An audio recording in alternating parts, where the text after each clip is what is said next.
Le salon de Bruxelles, c'est aussi évidemment le salon des accessoires. Pour mieux nous rendre compte de ce marché, nous sommes chez Bike Design. Bike Design Benelux, qui est une société qui ne cesse de prendre de l'ampleur et dont les réalisations ont de quoi faire pâlir d'envie. Par exemple, cette GSR 750, pleine d'accessoires, mais ce n'est pas la seule. On vous invite à faire un petit tour des créations des BD Specials, comme ils disent, les Bike Design Specials.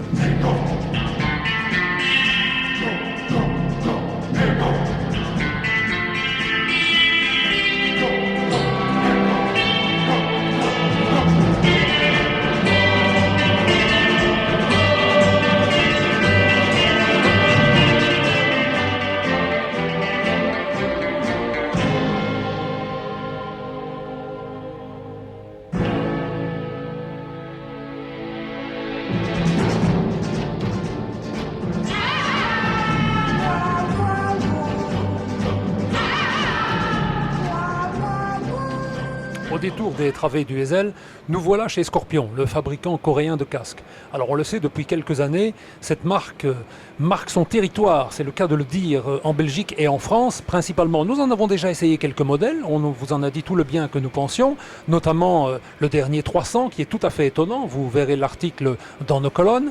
Mais il y a une nouveauté très marquante pour 2013 et on vous propose d'aller faire un tour de plus près pour la voir. Suivez-nous. On vous parlait d'une grosse nouveauté chez le fabricant coréen, eh bien la voici. C'est l'Exo 2000. C'est un casque racing en fibre qui vient chapeauter la gamme au sommet, bien entendu, qui remplace en quelque sorte, bien qu'il reste au catalogue, le 750. Alors il y a quelques exclusivités. D'abord, tout casque racing oblige doit le faire, c'est un poids léger, 1200 grammes. Ensuite, nous avons de nouvelles crémaillères qui permettent, ça ne se voit pas très bien ici à cause de la visière sans teint, mais nous avons de nouvelles crémaillères qui permettent d'enlever et de remettre la visière très facilement. Nous avons une autre exclusivité qui n'est partagée qu'avec la marque japonaise Arai, c'est une boucle double D en titane.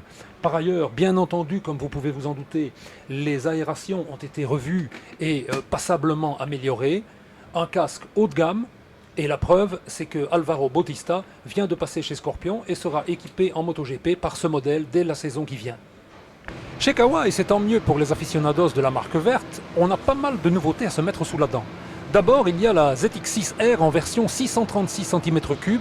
Comme par le passé, Kawa revient à une cylindrée supérieure pour avoir plus de couple et plus de disponibilité à bas régime. La moto, vous le voyez, est plutôt pas mal faite. Mais comme il y a une dizaine d'années, Kawa a prévu pour tous ceux qui participent aux différents championnats Supersport une version 600 cm3, c'est celle sur laquelle je suis actuellement assis. ZX6R elle aussi, mais seulement 600 cm3, une puissance qui est légèrement en baisse, 135 chevaux contre 137 sur la version 636. Par contre, un couple en hausse de 67 Nm, situé, il est vrai, un peu plus bas, à 11 800 tours. On a hâte d'essayer ça. Mais ce n'est pas tout ce que Kawasaki nous réserve, puisque juste à côté de nous se trouve la Z800, qui aura la lourde tâche de remplacer le best-seller Z750 avec une cylindrée qui cette fois la rapproche de la Yamaha Phaser 800 qui lui a taillé des croupières lors des dernières saisons. Nul doute que la Z800 trouvera facilement son public, en tout cas la machine est superbe dans son inspiration manga qu'elle tire directement de la grosse Z1000. Toujours chez la firme verte d'Akashi, voici la Ninja 300.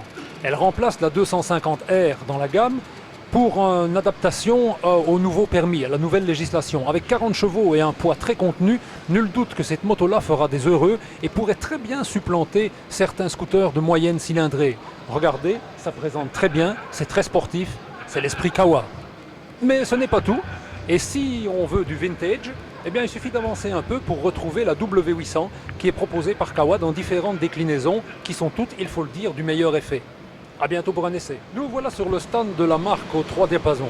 Chez Yamaha, la nouveauté principale de cette année 2013, c'est la FJR 1300.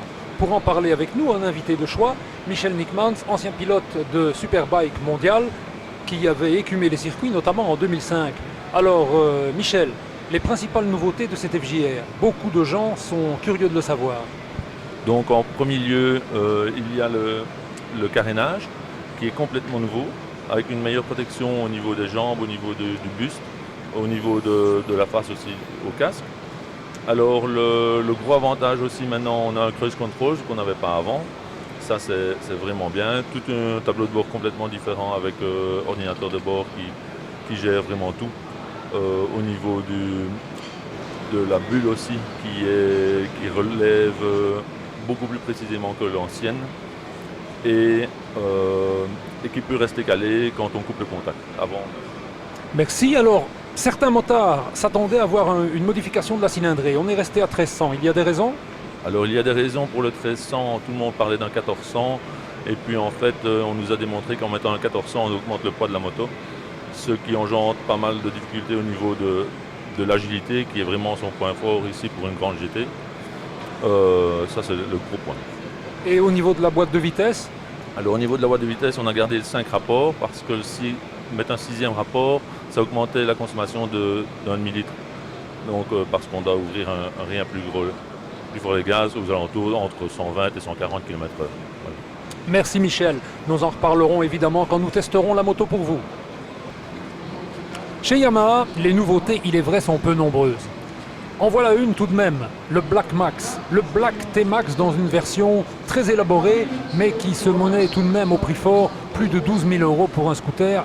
Il est évident qu'on réfléchit. Derrière moi, vous pouvez voir la FZ6 Naked, qui reçoit elle aussi quelques améliorations, notamment une selle désormais divisée en deux, des suspensions légèrement corrigées et une esthétique un peu différente grâce à ses écopes de radiateurs.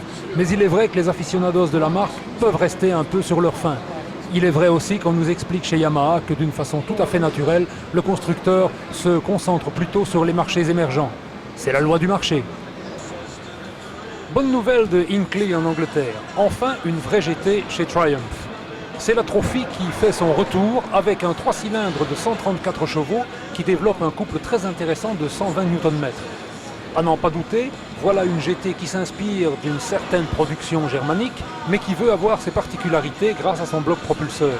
Le confort est au rendez-vous. Évidemment, il faut aimer une position GT légèrement en arrière et moins active que sur les précédentes GT sportives de la marque. Le public jugera, mais on aime bien.